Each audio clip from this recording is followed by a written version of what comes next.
दोस्तों, हम सभी ने नवरात्रि में देवी जी की मूर्ति को घर पे लाया होगा, श्रद्धा के साथ लाया है, भक्ति के साथ लाया है और पूरे 9 दिन उनकी आराधना की है, पूजा की है, आरती उतारी है। अब हम उनका विसर्जन भी करेंगे, लेकिन विसर्जन के बाद उनकी जो दशा होती है, उनकी मूर्ति की जो दशा होती है, क्या हमने कभी वो देखा है? क्या कभी वो नोटिस किया है? उस पर गौर किया है? आप कभी विसर्जन के बाद वापस उस नदी के किनारे पर जाना, वही मां टूटी हुई, बिखरी हुई पड़ी होती हैं। क्या यही है हमारी भक्ति? क्या यह बताया था हमारे शास्त्रों ने?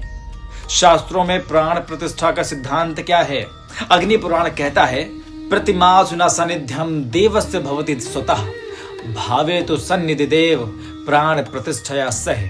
अर्थात देवता स्वयं उस मूर्ति में नहीं होते, लेकिन जब भाव और प्राण प्रतिष्ठा होती है तब उसमें उनकी उपस्थिति मानी जाती है।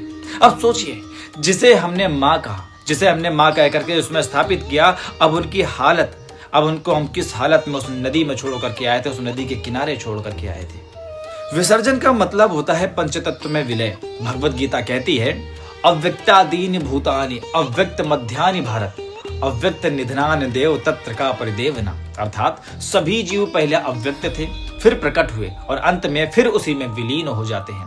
ये कहता है भगवत गीता, और यही है असली विसर्जन।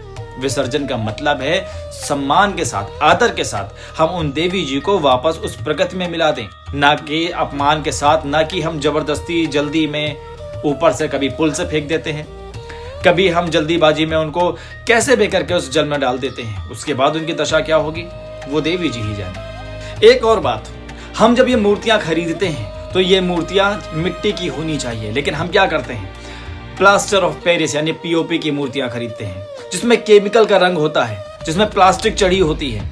ऐसी मूर्तियों को जब हम विसर्जित करके आते हैं तो हमारी जो माँ है, जो हमारी जीवनदायिनी है, हमारी नदियां, वो भी कहीं ना कहीं प्रदूषित होती है, उनका भी गला घुटता है।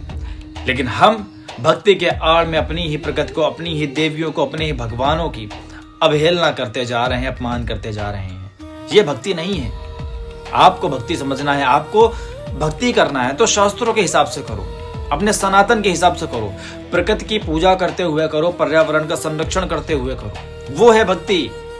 जब हम मूर्तियों को उन नदियों के किनारे डाल आते हैं तो देखना, वही माँ किनारे पर पड़ी होती हैं। लोग जूते पहनकर उनके ऊपर से निकल रहे होते हैं, कोई उन्हें उठाता नहीं है।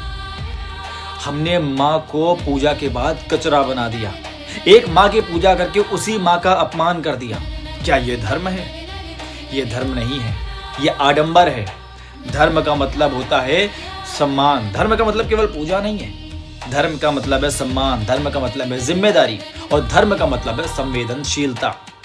अगर सच में देवी की आराधना करते हो, देवी से प्रेम है, तो मिट्टी की मूर्तियां लो, प्राकृतिक रंगों से रंगो, और हो सके तो घर पे ही विसर्जन करके उस मिट्टी में, उस पवित्र मिट्टी में कोई अच्छा सा फूल वाला पौधा लगा दो।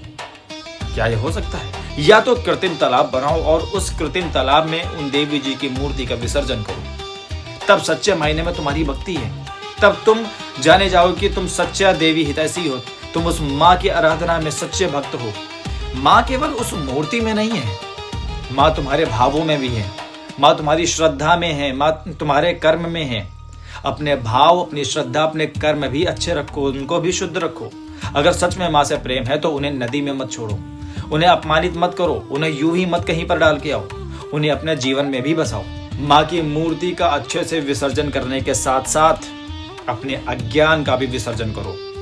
माँ की मूर्ति को सम्मान के साथ, प्रेम के साथ और भक्ति के साथ उनका विसर्जन करो, ये मेरी विनती है। माँ की मूर्ति का जो कुछ दिनों के बाद ये कचरे में पड़ा रहना, उनके ऊपर जंगली जानवर घूमना, गंदगी में रहना, ये मत करो। ये आपके, हमारे सबके आराध्यों का अपमान है, हमारे सनातन में, हमारे शास्त्रों का अपमान है, हमारी जो देवी देवता हैं इनका अपमान है। ऐसा मत कीजिए, ये मेरी भावुक विनती है।